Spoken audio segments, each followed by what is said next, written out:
Bonjour, bien-aimés, que la grâce et la faveur de Dieu soient le partage de tous.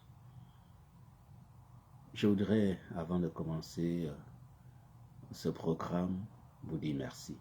Merci à tous et à toutes pour vos mots de bénédiction le jour de mon anniversaire.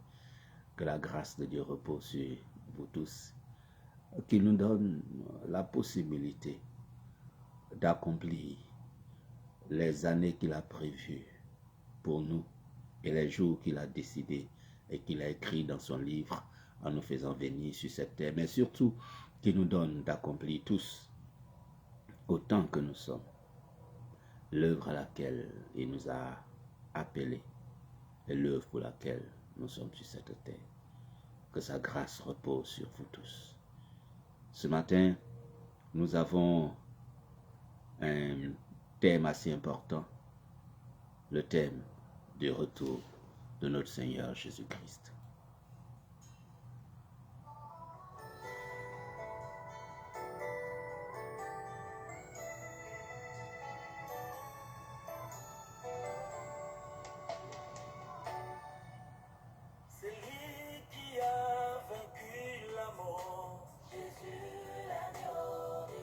Gloire à toi, Jésus.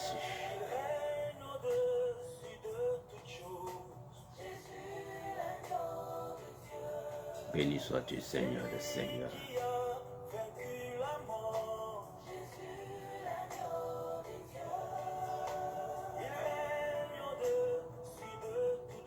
Béni sois-tu, toi qui es vivant, toi qui es juste, toi qui es fidèle.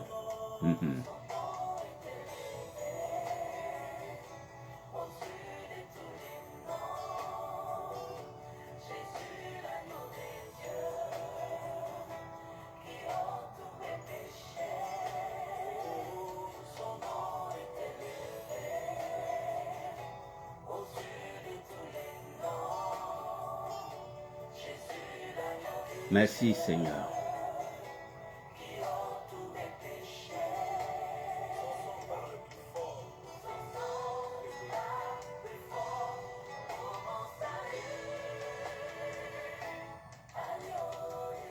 Alléluia, alléluia.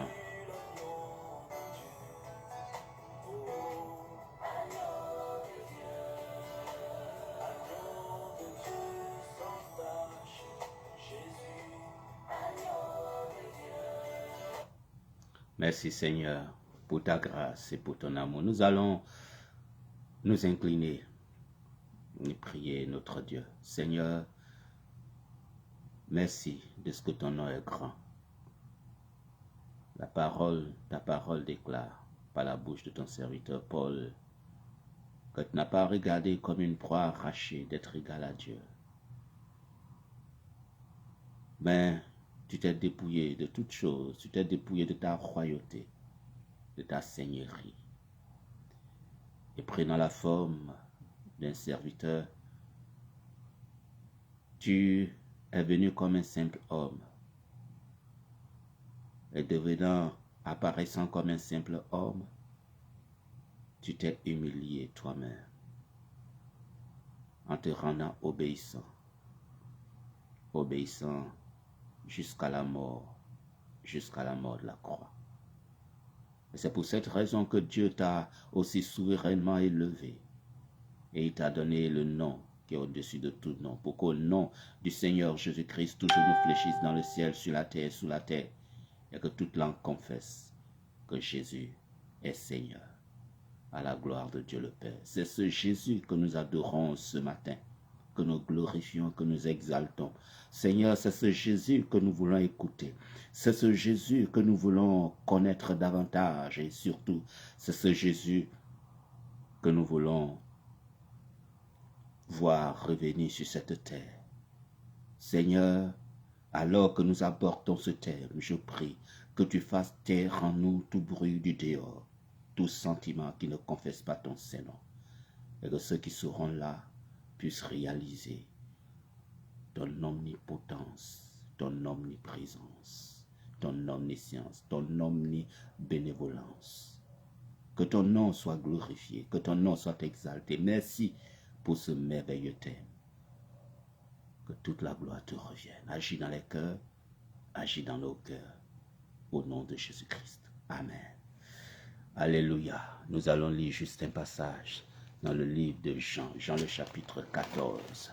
Il est dit ceci, que votre cœur ne se trouble point. Croyez en Dieu et croyez en moi. Il y a plusieurs demeures dans la maison de mon Père. Si cela n'était pas, je vous l'aurais dit. Je vais vous préparer une place. Et lorsque je m'en serai allé, et que je vous aurai préparé une place, je reviendrai, et je vous prendrai avec moi, afin que là où je suis, vous y soyez aussi. Voilà le but de notre Dieu. Bien-aimés, ne sommes pas chrétiens parce que nous voulons être des religieux. Nous ne sommes pas chrétiens parce que nous voulons plaire à Dieu. Aucun homme ne peut plaire à Dieu, sauf ceux qui ont décidé d'être ancrés en Jésus-Christ, qui ont donné leur cœur à Jésus-Christ et qui ont Jésus-Christ au-dedans d'eux et qui sont cachés derrière Christ. C'est ceux-là qui peuvent plaire à Dieu. Nous ne sommes pas des religieux cherchant à obéir à des rites, à des lois, pour pouvoir rentrer dans les bonnes grâces de Dieu. Notre Dieu nous a déjà donné son amour. Et Jésus-Christ est mort pour nous. Et Jésus-Christ est ressuscité pour nous. Jésus-Christ vit d'éternité en éternité pour nous. Son objectif pour nous, lorsque nous avons décidé de devenir chrétiens, c'est qu'un jour, nous soyons à ses côtés. Et dans ce royaume, le royaume des cieux, lorsque tout sera consumé, la terre sera consumée, ce ciel sera consumé et qu'il y aura une nouvelle terre, un nouveau ciel, avec pour capitale Jérusalem. Son désir, c'est que nous soyons capables de vivre avec lui dans ce royaume. Chacun, selon l'œuvre qu'il a accomplie sur cette terre, aura des prix. Alors que nous rentrons, nous devenons enfants de Dieu par grâce, par pure grâce, non pas par mérite. Nous avons des prix et nous avons des places et nous avons des qualifications. Lorsque nous serons là-bas dans le ciel, le Seigneur nous donnera des prix en fonction de ce que nous aurons accompli sur cette terre. Ce matin, je voudrais juste faire l'introduction de ce thème qui a été ressassé et de ce thème bien des fois que nous n'arrivons pas à comprendre, le thème du retour de notre Seigneur Jésus-Christ. Bien des fois, nous confondons, et pendant longtemps, moi-même, j'ai confondu le retour du Seigneur Jésus-Christ avec l'enlèvement de Jésus-Christ. Et je n'arrive pas à comprendre. Si nous rentrons directement dans le royaume des cieux avec la nouvelle civilisation que le Seigneur va créer, je n'arrivais pas à comprendre. Mais ces dernières années, le Seigneur m'a ouvert les yeux. Et petit à petit, il m'a permis de comprendre. Et ce matin, je voudrais juste faire cette petite introduction que je développerai pendant la semaine et pendant les jours qui viennent. Le prochain glorieux retour de notre Seigneur Jésus-Christ. Alors, comment ce retour va se passer? Ce qui va marquer le début de ce retour, c'est l'enlèvement de l'Église. C'est le point de départ de ce retour, l'enlèvement de l'Église. À un point donné, à n'importe quel moment de notre période, alors que nous vivons sur cette terre, à n'importe quel moment, la trompette peut sonner. Et ceux qui ont cru en Jésus-Christ, les morts premièrement vont ressusciter. Puis ensuite, nous qui sommes vivants, nous allons être transformés et nous allons aller dans les airs pour nous rejoindre ensemble avec le Seigneur Jésus-Christ, avec qui nous serons.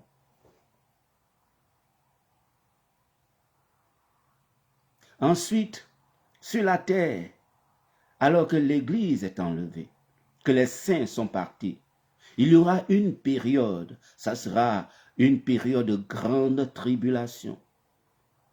Une période où la colère de l'Éternel va s'abattre sur la terre.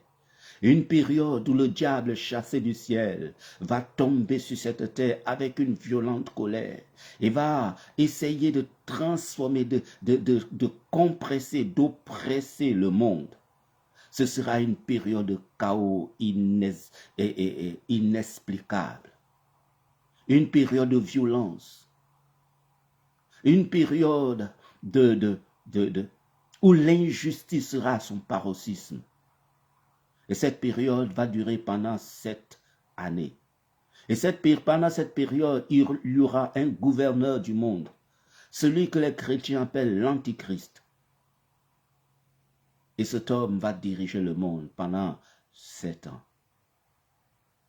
Et ce sera aussi une période où des gens, des personnes vont croire au Seigneur Jésus-Christ. Ce sera une période où le Seigneur va élever 1440 personnes des tribus d'Israël qui vont aller partout dans le monde pour évangéliser. Et la moisson sera grande.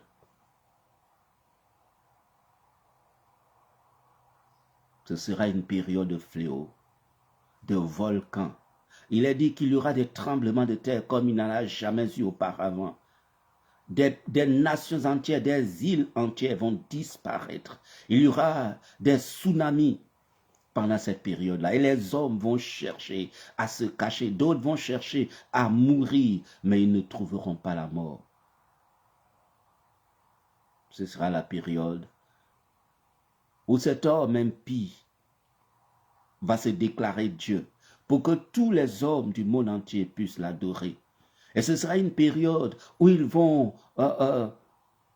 identifier les hommes et marquer les hommes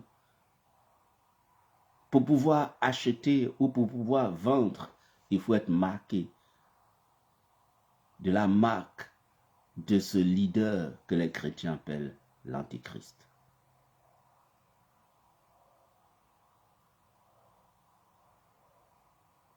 Et les hommes qui se sont rebellés contre Dieu et qui se sont rebellés contre tout ce qui est autorité vont devoir se soumettre à ce personnage et ils vont l'adorer.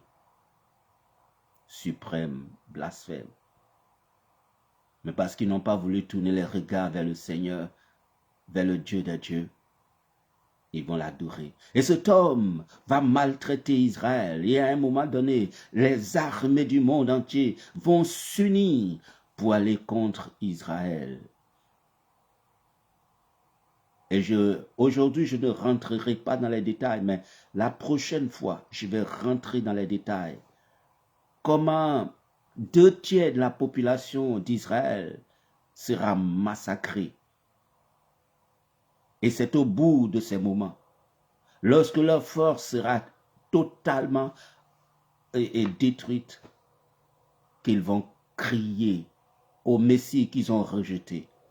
Exactement comme le Seigneur l'a dit, lorsqu'il repartait vers le ciel, il a dit à Israël, à Jérusalem, Jérusalem, toi que j'ai voulu rassembler comme une poule rassemble ses enfants, mais voici, tu ne me verras plus jusqu'à ce que tu dises, béni soit le Seigneur, celui qui vient au nom du Seigneur. Et c'est ce qui va se passer. Et en ce moment-là, le Seigneur, troisième période, la première période, c'est la période de l'enlèvement. La deuxième période, c'est la période de la grande tribulation, la période de l'Antichrist. Troisième période, c'est la période où Israël, ayant eu assez, décide de crier à Jésus-Christ Et le Seigneur lui-même descend sur les armées qui se sont rassemblées à Armageddon contre Israël. Et le Seigneur descend avec les saints, avec vous et moi, nous qui sommes allés plus de 7 ans auparavant, et qui avons joui de la bénédiction, de la grâce de Dieu, qui avons loué le Seigneur. Nous revenons ensemble avec le Seigneur. Apocalypse nous dira que le Seigneur lui-même va combattre avec l'épée qui sort de sa bouche. Et en ce moment-là, le gouverneur du monde, l'Antichrist, et avec lui son compagnon, le faux prophète, seront pris et jetés dans l'abîme, et jetés dans le lac de feu. Et ensuite, Satan, qui a troublé le monde entier, va être saisi et jeté dans l'abîme. Et il va être lié dans l'abîme. Et l'abîme sera scellé pour 1000 ans. Et le Seigneur Jésus-Christ en personne va venir régner sur cette terre depuis Jérusalem. Pendant 1000 ans. Et pendant ces 1000 ans, il n'y aura pas de conflit. Il n'y aura pas de maladie. Il est dit que le jeune va mettre, l'enfant va mettre sa main dans le trou du basilic, c'est-à-dire du serpent, et il ne sera pas mordu. Ce sera une période de paix. Mais curieusement, au bout de cette période de paix, des hommes, des femmes vont se lever et se révolter contre le Seigneur Jésus-Christ. Entre-temps, au bout de ces 1000 ans, Satan sera délivré et il ira partout dans le monde pour séduire les hommes, pour se lever contre le royaume de Jésus-Christ, contre le règne de Jésus-Christ. Et un feu va descendre du ciel alors que ces hommes, ces voyous, ces bandits vont entourer Jérusalem. Un feu du ciel va descendre pour les consumer tous. Puis ensuite, il y aura le grand trône blanc, le trône du jugement. Il est dit que petits et grands vont être rassemblés, riches et pauvres. L'enfer va rendre ses morts, la mer va rendre ses morts. Et les morts vont se tenir devant le Seigneur. Des livres seront ouverts. Et un livre sera ouvert. Et les hommes seront jugés selon les actes qu'ils ont commis sur cette terre. Et lorsque le jugement sera terminé, parce que leur nom ne sera pas dans le livre de vie, ils seront saisis et jetés dans l'étang, dans le lac de feu, pour l'éternité. Puis, il y aura une nouvelle terre, un nouveau ciel. Sur cette terre, il n'y aura pas de mer. Et la nouvelle Jérusalem, la capitale, là où vont vivre les saints, ceux qui seront dans le conseil restreint du Seigneur Jésus-Christ vont vivre. Ce Jérusalem va descendre du ciel. Et lorsque cette Jérusalem va descendre du ciel, il est dit que son éclat est extraordinaire, c'est fait de pierres précieuses. Le Seigneur sera avec ses serviteurs dans cette Jérusalem. Et tout œil verra Dieu. Alléluia. Tout œil verra Dieu. Et nous rentrerons ainsi dans une nouvelle ère, l'ère du royaume des cieux. Bien-aimés, dans cette ère, il y aura des nations, il y aura des rois, il y aura des gouverneurs. Mais ces rois et ces gouverneurs sont ceux qui ont accepté le Seigneur Jésus-Christ, mais mieux, ceux qui ont travaillé d'arrache-pied pour que son gouvernement puisse avancer. Il y aura des chrétiens qui seront sauvés, C'est sûr, enfin je veux dire, les chrétiens seront sauvés. Ceux qui ont accepté le Seigneur Jésus-Christ seront sauvés. Mais malheureusement, nous n'aurons pas la même gloire dans le ciel. Nous serons glorieux, mais il y aura des personnes qui vont briller. Il est dit que ceux qui auront enseigné à la multitude brilleront comme des étoiles. Alléluia. Ce sera des moments fantastiques. C'est vers cela que nous allons, bien-aimés. Ainsi donc, il faut qu'on retienne ceci. L'Église sera enlevée. Deuxièmement, il y aura la grande tribulation. Troisièmement, Jésus-Christ va revenir. Quatrièmement, il va régner sur la terre depuis Jérusalem pour 1000 ans. Cinquièmement, il y aura un jugement, le grand trône blanc, où tous ceux qui n'ont pas accepté le Seigneur Jésus-Christ, qui n'ont pas marché comme il le faut, seront jugés. Cinquièmement, il y aura, là, nous allons rentrer dans une nouvelle période, la nouvelle Jérusalem. Lorsque le trône blanc, le jugement du trône blanc sera terminé,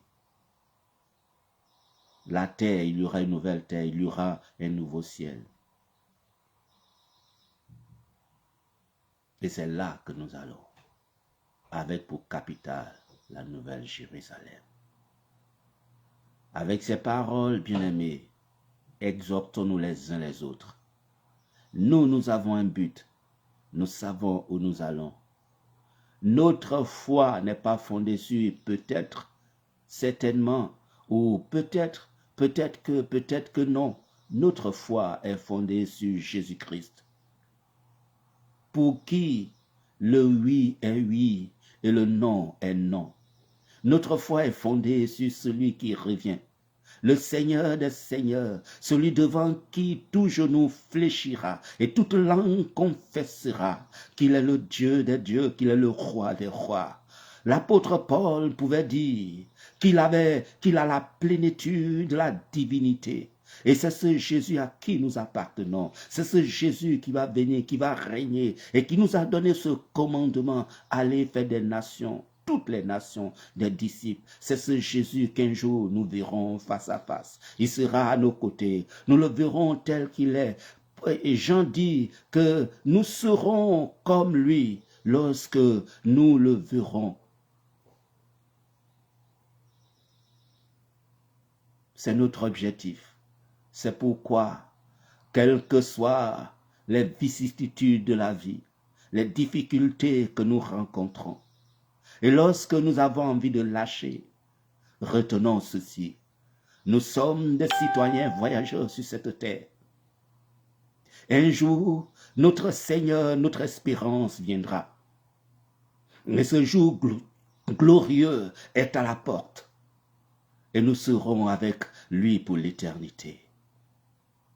Lorsque nous sommes confrontés aux problèmes, aux rejets, lorsque les hommes ne nous comprennent pas et qui nous demandent la signification de notre foi, ce qui fait notre joie, retenons ceci.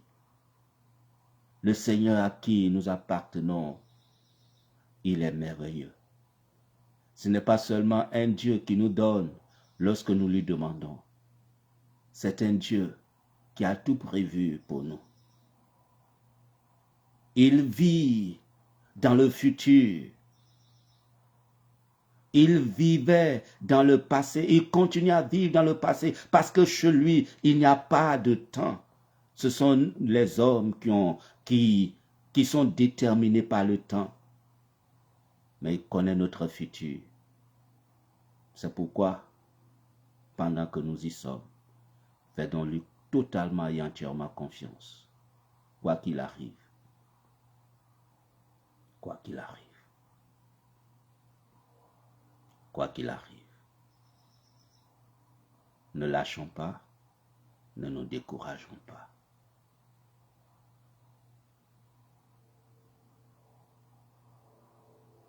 Ne lâchons pas, ne nous décourageons pas.